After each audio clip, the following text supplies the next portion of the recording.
Movie की starting एक बहुत ही मिस्टीरियस सीन से होती है जहाँ पर एक आदमी अपनी बेटी को ढूंढ रहा होता है। लेकिन तभी उसके सामने एक खौफनाक मॉन्स्टर आ जाता है और यहीं पर उसकी आंख खुल जाती है, यानी कि वो ख्वाब देख रहा था। इस आदमी का नाम ग्वान होता है। ये एक पहाड़ी पर बैठा होता है और तभी वहाँ पर एक ट्रक को आता देखकर ये उस पर पत्थर बरसाना शुरू कर देता है। इसका निशाना बहुत अच्छा था, जिससे वो पत्थर सीधा ट्रक पर जाकर लगते हैं और ट्रक इम्बैलेंस होने लगता है। ट्रक में से एक आदमी जब बाहर आता है तो ये उसके पास जाता है और कहता है कि मेरी बेटी कहाँ पर है, तुम ही उसके किडनैपर हो। लेकिन वो दोनों आदमी उसको जख्मी करके वहाँ से चले जाते हैं। जब ये ट्रक खोलता है तो उसमें भी मासूम बच्चे होते हैं जिनको इन लोगों ने किडनैप किया था। वो अपनी बेटी को भी इनमें ढूंढता है, लेकिन नजर न आने की वजह से वो वहीं बैठकर रोने लगता है। जल्द पुलिस भी वहाँ पर आ जाती है और जब ये देखती है तो वो समझती है कि यही इन बच्चों का किडनैपर है, तो उसे अपने साथ ले जाती है। यहाँ पर हमें ग्वेन की पास्ट लाइफ के बारे में बताया जाता है। जब ग्वेन की हैप्पी फैमिली हुआ करती थी, इसकी 5 साल की एक बेटी भी थी। लेकिन 6 साल गुजर गए, कोई उसे किडनैप कर ले गया और ग्वेन को रोज एक खौफनाक ख्वाब आता था जिसमें वो ये देखता था कि उसकी बेटी एक पुराने से शहर में कैद है। अब हम देखते हैं कि किसी पेट्रोल पंप पे ग्वान पुलिस कार में होता है। तभी वहाँ पर एक ब्लैक गाड़ी आती है जिसमें बैठी लड़की उससे कहती है कि फौरन से इस कार में आ जाओ। वो जैसे तैसे करके छुप कर उस गाड़ी में चला जाता है। तो वो लड़की उससे कहती है कि मैं तुम्हारे बारे में सब कुछ जानती हूँ, इवन तुम्हारे ख्वाब के बारे में भी। उसका नाम लिंक होता है। वो ग्वेन से कहती है कि मैं तुम्हारी बेटी ढूंढने में तुम्हारी मदद करूंगी, लेकिन इसके बदले तुम्हें मेरा एक काम करना होगा। वो उसे एक जगह पर लेकर आती है जहाँ पर टीवी में एक लड़का लाइव आया होता है और एक स्टोरी सुना रहा होता है किसी नॉवल से। स्टोरी के स्टार्ट में हम एक वॉरियर को देखते हैं जिसके पीछे कुछ लोग लगे हुए थे। उसे मारना चाहते थे, लेकिन तभी उस वॉरियर की बहन वहाँ पर आ जाती है जो कि उसे बचाती है और उनसे लड़ने लगती है। वहाँ पर एक ओल्ड वॉरियर भी होता है जो ये देखकर उस लड़की को मारने के लिए आता है। वो वॉरियर भी अपनी बहन को नहीं बचा पाता, लेकिन ऊपर आकर वो उस बूढ़े वॉरियर को मार देता है। इस वॉरियर का नाम था कोंगवन। तभी उस बूढ़े वॉरियर की बॉडी पर लगी गई शील्ड उठकर उसकी बॉडी पर चिपकने लगती है। वो जिंदा थी। वो जैसे ही कोंगवन की बॉडी पर चिपक जाती है तो उसमें एक आंख भी बन जाती है जो कि कोंगवन का खून पीने लगती है और वो उससे कहती है कि अगर तुम उस मॉन्स्टर को मारने जा रही हो तो तुम मेरे साथ ही जाना। जैसे ही वो सोचता है तो असली दुनिया में एक बिजनेसमैन वहीं पर स्पीच कर रहा होता है। वो बेहोश होकर गिर जाता है। नॉवल की लाइफ कहानी यहाँ पर स्टॉप होती है और लिंक ग्वेन को बताती है कि इस नॉवल के एंड में वो वॉरियर इस मॉन्स्टर को मारने वाला है, लेकिन पता नहीं क्यों इसका असर असली जिंदगी पर भी हो रहा है। नॉवल लाइफ और रियल लाइफ मिक्स हो रही है। यहाँ पर लिंक असली बात बताती है कि ये लड़का रोज लाइव आता है और थोड़ी थोड़ी करके स्टोरी बताता है और 3 दिन बाद ही उस मॉन्स्टर को मारने वाला है अपने नॉवल में। लेकिन डर वाली बात ये है कि नॉवल में जब जब उस मॉन्स्टर को मारने की बात आती है तो मेरे बॉस भी बीमार हो जाते हैं या बेहोश हो जाते हैं। इससे पहले कि 3 दिन बाद मेरे बॉस की जान चली जाए तुम्हें मेरी मदद करना होगी। और वो कहती है कि इसके बदले में मैं तुम्हें तुम्हारी बेटी ढूंढ कर दूंगी। हमने 5 लड़कियां ढूंढ ली हैं, जिनमें से लाजमी एक तो तुम्हारी बेटी ही है, जो कि डीएनए से पता चल जाएगा। लिंक उसे बताती है कि ये नॉवलिस्ट दूसरे शहर रहता है और तुम्हें उसे जाकर मारना है। तो ग्वेन दूसरे शहर उसके पास जाता है। जब वो नॉवलिस्ट उससे पूछता है कि तुम यहाँ पर क्यों आए हो, तो वो कहता है कि मैं आपका फैन हूँ, जिसको सुनकर वो नॉवलिस्ट बहुत खुश होता है और दोनों में बातचीत होने लगती है। एक दिन ग्वेन उस नॉवलिस्ट से मिलने के बाद अपनी डायरी वहीं पर छोड़ जाता है जिसमें उसने अपने ख्वाब के बारे में लिखा हुआ था। जब नॉवलिस्ट उसकी डायरी पढ़ता है तो उसे वो स्टोरी काफी अच्छी लगती है कि मैं इसे अपने नॉवल में भी ऐड करूंगा। वो अपनी कहानी कंटिन्यू करता है कि कोंगवन वॉरियर उस मॉन्स्टर की तलाश के लिए निकल पड़ा है। वो मॉन्स्टर इनफैक्ट किसी किंगडम का राजा था। जब कोंगवन वहाँ पर पहुँचता है तो कोई फेस्टिवल हो रहा होता है। कोंगवन के सूट पर लगी हुई आंख उसे बताती है कि इस किंगडम का राजा कोई और हुआ करता था और ये यहाँ का सोल्जर था, लेकिन इसने ब्लैक मैजिक करके उस राजा को मार दिया और खुद पूरे किंगडम पर कब्जा कर लिया। अब ये मॉन्स्टर यानी राजा दूसरे किंगडम पर अटैक करने वाला था और फाइनली वो लोग जाकर उस किंगडम पर अटैक कर देते हैं। उधर के सब लोगों को मार देते हैं और उनका शहर लूटने लगते हैं और अब हर जगह लॉकडाउन लग जाता है कि कोई भी अपने घर से बाहर नहीं निकलेगा। तो वहाँ पर मौजूद सारे लोग अपने अपने घरों में चले जाते हैं। अब यहाँ पर सीन आता है असली दुनिया की तरफ।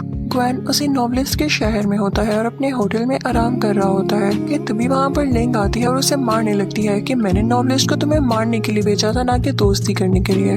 लेकिन तभी वहाँ पर नॉवलिस्ट आ जाता है तो लिंक वहाँ से चली जाती है। वो उसको उसकी डायरी देता है। यहाँ पर ग्वेन सोचता है कि मैं इस नॉवलिस्ट को फाइनली मार ही ही देता हूँ, लेकिन ये उससे नहीं हो पाता। नॉवलिस्ट ग्वेन से कहता है कि मैंने तुम्हारी डायरी में लिखी गई बातों पर अपने नोवेल की कहानी आगे बढ़ाई है, और वो उसे डायरी लेकर फिर से नोवेल की कहानी आगे लिखने लगता है। अब आते हैं हम उस नोवेल की कहानी में। जब कॉन्गवेन वहाँ से गुजर रहा होता है तो उसे एक छोटी बच्ची नजर आती है जिसके भाई की डेथ हो चुकी थी। वो उसके साथ जाता है और वो छोटी बच्ची बांसुरी बजाने लगती है, जिसकी आवाज सुनकर वहाँ पर कोई वॉरियर्स आ जाते हैं और उन पर अटैक करने की कोशिश करते हैं, लेकिन कॉन्गवेन उस बच्ची को लेकर वहाँ से भाग जाता है। और जैसे ही शाम होनी शुरू होती है उन वॉरियर्स की ताकत कम पड़ने लगती है, और इसी बात का फायदा उठाते हुए कॉन्गवेन वहाँ से चला जाता है उस बच्ची के साथ। अब हम रियल लाइफ में आते हैं। अब ग्वेन ये प्लान कर लेता है कि मैं इस नॉवेलिस्ट को मार दूंगा, और वो उसकी तरफ एक पत्थर फेंकता है जिससे वो बेहोश हो जाता है, और वो उसको मारने ही वाला होता है कि तभी उसको किसी गाने की आवाज आती है जो कि उसने अपनी बेटी को सिखाया था। वो जब इधर उधर देखता है तो देखता है कि एक लड़का जो कि कोई 10-11 साल का था ये गाना गा रहा होता है। तो वो गुस्से से उससे पूछता है कि तुमने ये गाना कहाँ से सीखा, मेरी बेटी कहाँ पर है, क्योंकि उसे सब्र नहीं हो रहा था अपनी बेटी से मिलने के लिए। लेकिन वो लड़का उसे देख के डर जाता है और वहाँ से भाग जाता है। ग्वेन भी उसका पीछा करने लगता है। वो जहाँ पर पहुँचता है तो अपनी बेटी के किडनैपर को वहाँ पर पाता है। उससे गुस्से से पूछने लगता है कि बताओ मेरी बेटी कहाँ पर है। तो वो किडनैपर उसे कहता है कि मैंने उसे बेहोश कर देने के लिए कुछ ज्यादा डोज दे दी थी, जिससे वो इस दुनिया में नहीं रही। ये सुनकर ग्वेन को बहुत गुस्सा आता है और वो उसे मारने लगता है, लेकिन तभी वहाँ पर लिंक आ जाती है और उसे अपनी गाड़ी में बिठा लेती है। कहती है कि मैं तुम्हारी मदद करूंगी। तो ग्वेन कहता है कि बस मुझे वो किडनैपर किसी तरह हासिल करना है ताकि मैं उसे जान से मार दूं। तुम परेशान ना हो, मैं तुम्हारा भी काम कर दूंगा, बस मुझे वो किडनैपर ला दो।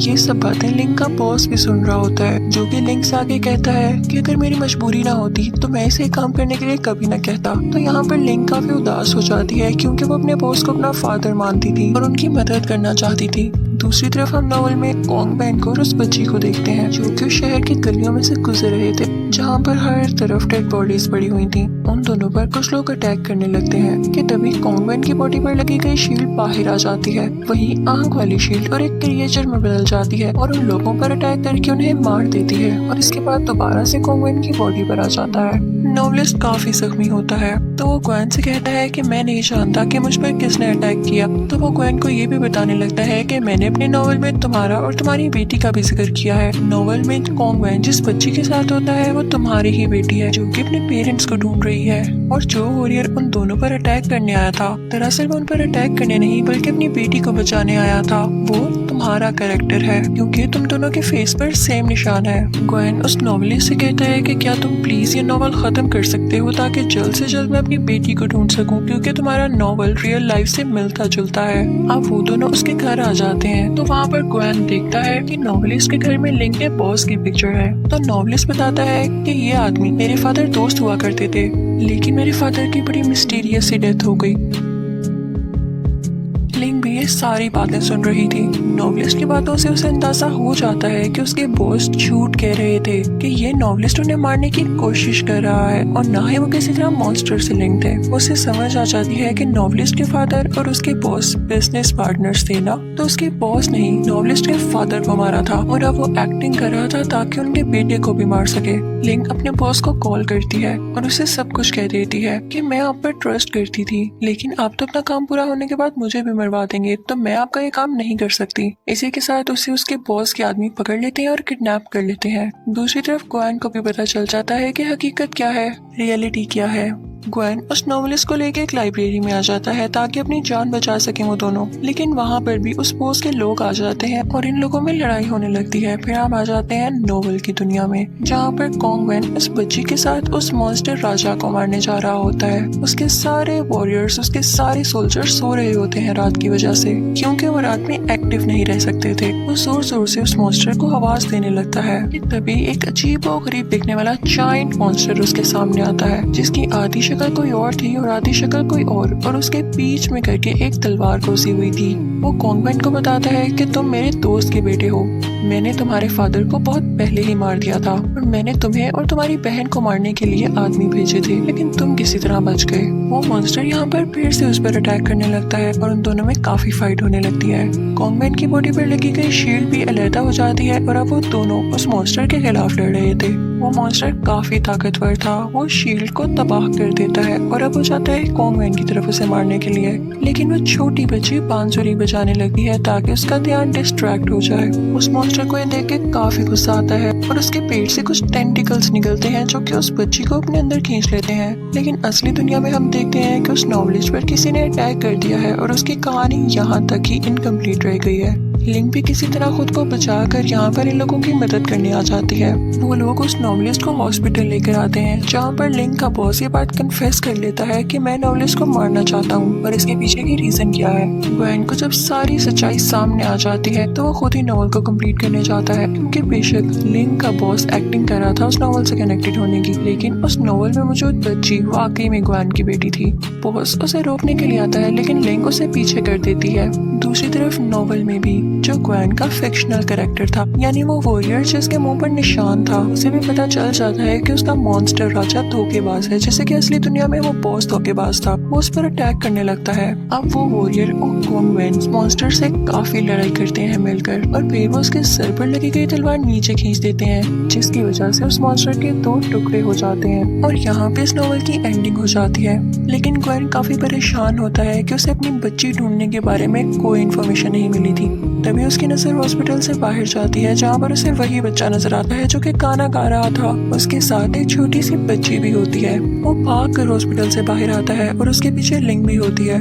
उसे फीलिंग आ जाती है कि ये मेरी ही बेटी है। वो वही गाना गाने लगता है जो अपनी बेटी के लिए गाया करता था और जब उसकी बेटी ये सुनती है तो वो फौरन से पीछे मुड़ती है, क्योंकि वो जान गई थी कि ये उसके फादर हैं। अब हमें नॉवल का भी आखिरी सीन दिखाया जाता है कि वो बच्ची उस मॉन्स्टर के पेट से जैसे तैसे करके बाहर आ जाती है और उस वॉरियर का मास्क हटाती है और वो अपने फादर के फेस को टच करती है, यानी वो बच्ची और फादर मिल चुके थे और असली दुनिया में भी ग्वेन को अपनी बेटी मिल चुकी थी। यहाँ पर इस मूवी की हैप्पी एंडिंग हो जाती है। Thank you for watching.